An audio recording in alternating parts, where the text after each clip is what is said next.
In Brooklyn, New York, during the 1950s, a boy was born into a life that offered very little comfort.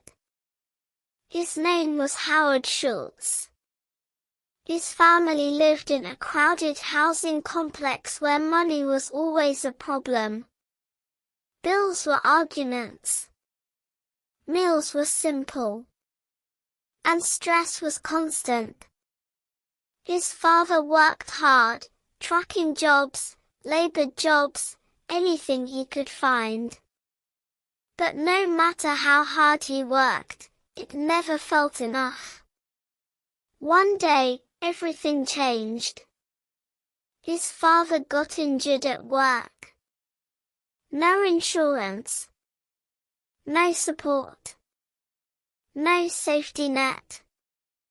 He lost his job instantly. And just like that, the family fell into deeper financial struggle. For young Howard, that moment became a silent wound. He didn't fully understand business or economics back then. But he understood something deeper. Hard work doesn't always guarantee dignity. And he promised himself, one day, I will build something where people are treated better. Early struggles. Howard was not born into privilege. He had no connections in business.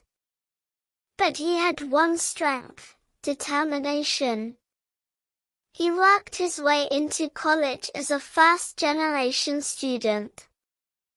He studied hard, not because it was easy, but because it was his only path forward. After college, he took sales jobs. Door-to-door selling. Office-to-office pitching. Constant rejection. Some days, he would hear no so many times that it started to feel normal. But he kept going. Because in his mind, quitting was not an option. The Starbucks opportunity. In the early 1980s, Howard joined a small company in Seattle called Starbucks. At that time, Starbucks was not a global cafe chain. It was a small store that sold coffee beans and equipment, not espresso drinks, not cozy cafes. Just beans. Howard was hired as a marketing director. One day, he traveled to Italy for work. And that trip changed everything. In Italy, he saw something he had never seen before. Small coffee shops everywhere. People standing, sitting, laughing, talking. Coffee wasn't just a drink there. It was a social experience. A place to connect. A place to pause life. Howard stood in those cafes and thought, why doesn't America have this? He came back with an idea that felt too big for the company at the time. Starbucks should not just sell coffee. It should create an experience. A third place, between home and work. A place where people feel human again. The first rejection. Howard presented his idea to the Starbucks founders. He expected excitement. Instead, he got resistance. They didn't believe it. They thought, Americans won't pay for cafe experience. Expanding stores is too risky.